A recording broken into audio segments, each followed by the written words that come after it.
Good afternoon. Welcome to business lunch. Stock markets ఇవాళ ప్రారంభం నుంచి నష్టాల్లో ట్రేడ్ అవుతున్నాయి. ప్రస్తుతం సెన్సెక్స్ 134 పాయింట్లు, నిఫ్టీ 45 పాయింట్ల నష్టంతో ట్రేడ్ అవుతున్నాయి. ప్రధానంగా బ్యాంకింగ్ స్టాక్స్ ఇవాళ మేజర్ లూజర్స్. నిన్న కూడా బ్యాంకింగ్ స్టాక్స్ లో సెల్లింగ్ ప్రెషర్ ను గమనించాం. ఇవాళ ఈ సెల్లింగ్ ప్రెషర్ కొనసాగుతోంది.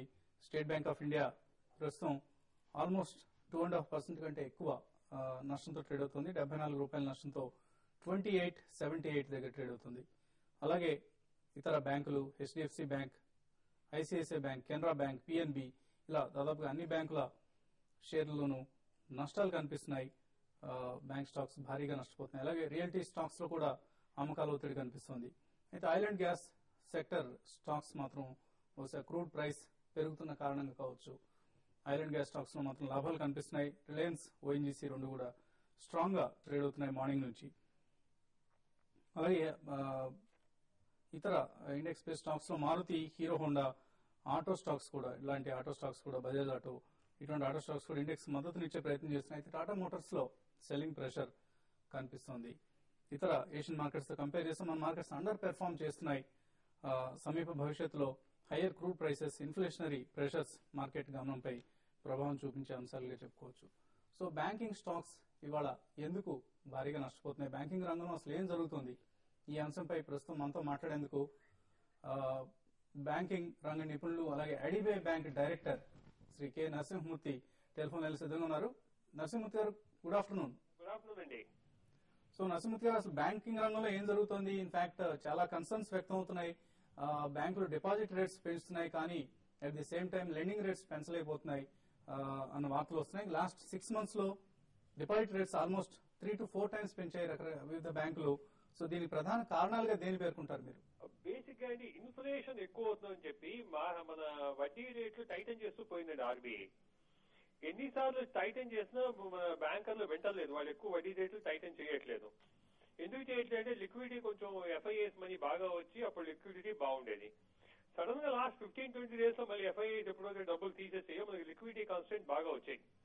వచ్చినప్పుడు RBI supporting the system by giving short term funding in the system. ఈ మధ్య మన ఎస్ఎల్ఆర్ రిక్వైర్మెంట్ కూడా తగ్గించారు 2% మొన్న. ఈ విధంగా సపోర్ట్ చేస్తోంది. అయినా కూడా బ్యాంక్ క్రెడిట్ లో 22% గ్రోత్ ఉంది, డిపాజిట్ లో ఓన్లీ 16% గ్రోత్ ఉంది. అందుకని లిక్విడిటీ కన్స్ట్రెయింట్ ఉంది. సో మొన్న కూడా ఆర్బీఐ గవర్నర్ గారు బ్యాంక్ ఆన్ మీటింగ్ లో ఎందుకు బ్యాంకులు వడ్డీ రేట్లు పెంచట్లేదు, లిక్విడిటీ కాన్స్టెంట్, డిపాజిట్లు మొబైలైజ్ చేయాలి కదా అని చెప్పి ఇండైరెక్ట్ గా హింట్ ఇచ్చారు. అది కూడా ఒక బ్యాక్గ్రౌండ్. సో ఈ విధంగా వచ్చే క్రెడిట్ గ్రోత్ వస్తుంది, ఎక్కువ అవుతుందని చెప్పేసి బ్యాంకులు ముందే రిసోర్సెస్ మొబైలైజ్ చేద్దామని చెప్పి వడ్డీ రేట్లు పెంచుతున్నాయండి. సో మరొక వాదన కూడా ఉంది, డొమెస్టిక్ సేవింగ్స్ లో బ్యాంక్ డిపాజిట్ల వాటా తగ్గుతోంది. దీంతో ఎలా అయినా సరే వడ్డీ రేట్లు పెంచైనా సరే డిపాజిట్లను అట్రాక్ట్ చేయాలనే ఉద్దేశంతో బ్యాంకులు పనిచేస్తున్నాయన్న వాదన కూడా ఉంది. దీంతో ఎంతవరకు ఏకీభవిస్తారు మీరు? అది ముఖ్యంగా కరెక్ట్ కాదండి. ఎందుకంటే వడ్డీ రేట్లు డిపాజిట్ మన సేవింగ్స్ రేట్ బాగా తగ్గిందండి. Savings rate last year, before last year 37% ఉంది. డౌన్ టర్న్ వచ్చిందో 34, 33 ఈ ఇయర్ ఎలా ఉంటుందో చూడాలి. ఈ సేవింగ్స్ రేట్ తగ్గడం కూడా మన గ్రోత్ కి ఎఫెక్ట్ వస్తుంది నెగిటివ్ గా. సో డిపాజిట్ రేట్లు పెరగడం వల్ల it is not expecting real inflation rate. In fact system లో ఇన్ఫ్లేషన్ తగ్గట్టుగా డిపాజిట్ రేట్లు పెరగాలి, లేకపోతే డిపాజిట్ తగ్గిపోతాయి బ్యాంకుల్లో. జనాలు మా స్టాక్ మార్కెట్ లో ఇక్కడ అక్కడ డబ్బులు పెడతారు తప్ప బ్యాంక్ డిపాజిట్లు పెట్టారు, ఇన్ఫ్లేషన్ ఎక్కువ ఉన్నప్పుడు. అందుకని వడ్డీ రేట్లు పెంచాలని చెప్పి కూడా ఆర్బీఐ చాలా సార్లు హింట్ ఇస్తోంది బ్యాంకర్లకి. Now the bankers have adapted this and ఈ విధంగా పెరగడం అనేది ఒక విధంగా ఇది కరెక్ట్ స్టెప్ అండి. అలాగే నరసింహ, బ్యాంకింగ్ డిపాజిట్ రేట్స్ పెరిగి అడ్వాన్సెస్ మీద రేట్స్ అంతగా పెరగకపోతే ఇది రెండు రకాల పరిణామాలకు దారితీసే అవకాశం ఉంది. ఒకటి asset liability mismatch, ALCO mismatch అంటారు. అలాగే నెట్ ఇంట్రెస్ట్ మార్జిన్స్ తగ్గే అవకాశం ఉంటుంది. సో మన గమ్మత్తైన కోఇన్సిడెన్స్ అయింది బ్యాంకాక్ లో. ఏమిటంటే ఎన్ఐఎం 3.75, 3.84, కొన్ని బ్యాంకులకు 4 దాకా ఉన్నాయి. సో ఈ విధంగా ఎన్ఐఎం ఎక్కువగా ఉండటం కూడా ఆర్బీఐ కూడా ఒక కన్నేరా చేసింది. ఎందుకంత ఎక్కువ ఎన్ఐఎం పెడుతున్నారు, why are you increasing base rate అని చెప్పేసి. సో అందుకే ఈ బ్యాంకులు మేము కొంచెం బేస్ రేట్ పెంచము, వడ్డీ రేట్లు పెంచమంటున్నారు. ఎందుకంటే ఎన్ఐఎం 3.5 తర్వాత 4 దాకా అంటే ఒక విధంగా చెప్పాలంటే అది తప్పు అనమాట. బ్యాంకింగ్ సిస్టమ్ అంత లాభాలు బ్యాంకులు తీసుకోకూడదు. అది కూడా ఒక బ్యాక్గ్రౌండ్ ఉంది. సో మొత్తం మొత్తం మీద వీళ్ళు బ్యాంకు వడ్డీ రేట్లు పెంచమని అన్నా కూడా మనం వేచి చూడాలి. ఒక 15 days 1 month లో వడ్డీ రేట్లు కూడా పెరిగే అవకాశం ఉంటుంది. ఎప్పుడైతే ఫిక్స్డ్ డిపాజిట్ రేట్లు పెరుగుతాయో వడ్డీ రేట్లు కూడా పెరిగే అవకాశం ఉంటుంది. సో రాబోయే రోజుల్లో బ్యాంకుల ఆర్థిక పరిస్థితి ఎలా ఉంటుందంటారు?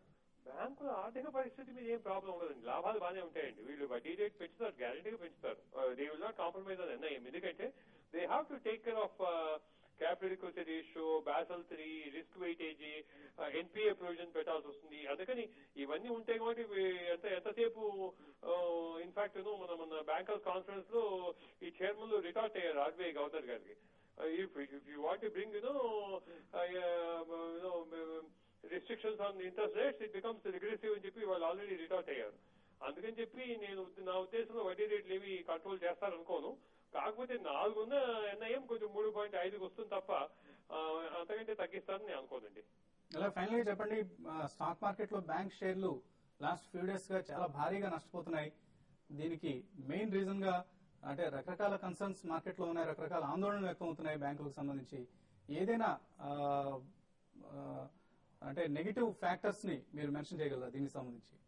నెగిటివ్ ఫ్యాక్టర్స్ గా యాజ్ ఆఫ్ నో ఏం లేదండి. బేసిక్ గా నెగిటివ్ ఫ్యాక్టర్ ఏదో హోమ్ లోను ఏదో స్కామ్ అన్నారు, అక్కడ స్కామ్ అని లేదు. అక్కడక్కడ చిన్నవి తప్ప తప్పుడు పనులు తప్ప కొంతమంది అదేమి లేదు. So as of today banking system is very strong అండి.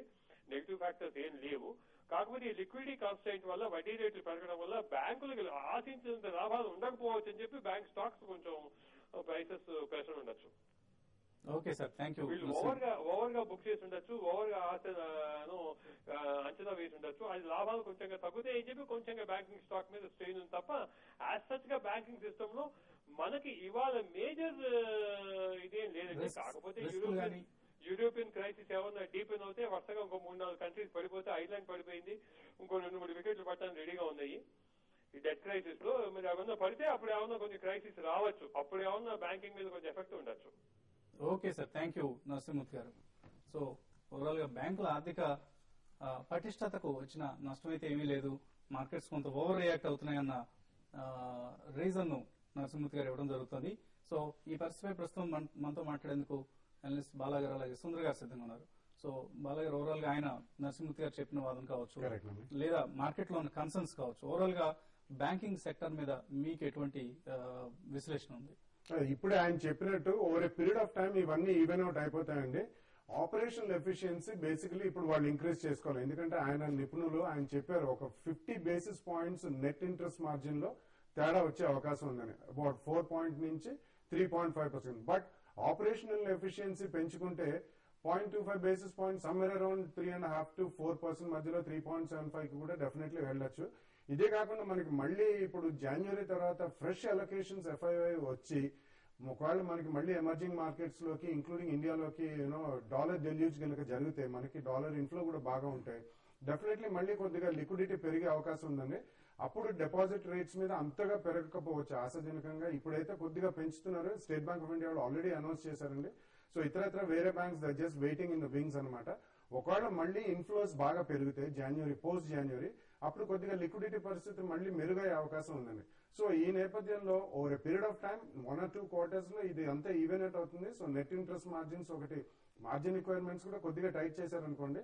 సో నెట్ ఇంట్రెస్ట్ మార్జిన్ పెరగాలంటే ఆపరేషనల్ ఎఫిషియన్సీ కూడా పెరగాలండి. సెకండ్లీ ఇంక్లూజివ్ గ్రోత్ అంటున్నాం మనం. ఈ బ్రాంచ్ ఎక్స్పాన్షన్ లో కూడా వాళ్ళకి అడిషనల్ కాసా రేషియో కూడా పెరిగే అవకాశం కూడా కొద్దిగా కనిపిస్తుందండి. చాలా మటుకు banks, PSU banks, public sector banks as well as private sector banks కూడా భారీగా విస్తరణ చేస్తున్నాయి. సో ఇవి కూడా వాళ్ళకి కాసా రేషియో ఇంప్రూవ్ చేయడానికి బాగా దోహదపడతాయి. అటువంటిప్పుడు ఓవరాల్ గా చూసుకుంటే నెట్ ఇంట్రెస్ట్ మార్జిన్స్ ఎక్కువగా they may not lose. Interest rates కొద్దిగా డిపాజిట్స్ మీద పెరిగినా గానీ మనకి క్రెడిట్ ఆఫ్ టేక్ బాగానే ఉంది, అరౌండ్ 20-22% మధ్యలో ఉందని చెప్పారు ఇప్పుడు ఆయన. సో అది అక్కడ పక్కన పెడితే డిపాజిట్ రేట్స్ ఫ్రమ్ 16 to 18% అలా వెళ్లే అవకాశం ఉందండి. అప్పుడు డెఫినెట్లీ మళ్ళీ net interest margins will fall in place. So operational efficiency, branch expansion, which will also boost the CASA ratios, will take care of the net interest margin over a period of time. So trend గమనిస్తే సెన్సెక్స్, నిఫ్టీలు కొంత recover అవుతున్నట్లు కనిపిస్తుంది. In fact days లో నుంచి చాలా వరకు recover కావడం గమనిస్తున్నాం. సో ఇక్కడ నుంచి ఒక బౌన్స్ బ్యాక్ మనం ఎక్స్పెక్ట్ చేయొచ్చు.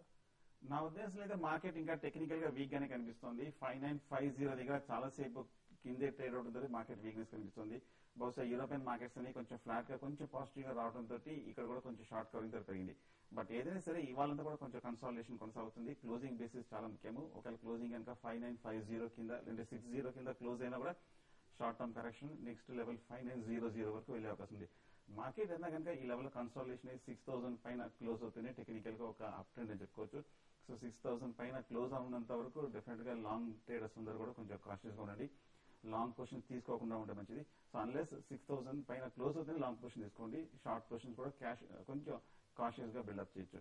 But as it is market కొంచెం వీక్ గానే అనిపిస్తుంది. సో కాలర్స్ నుంచి కాల్స్ తీసుకోబోయే ముందు ఇప్పుడు బిజినెస్ లంచ్ లో చిన్న బ్రేక్ తీసుకుందాం.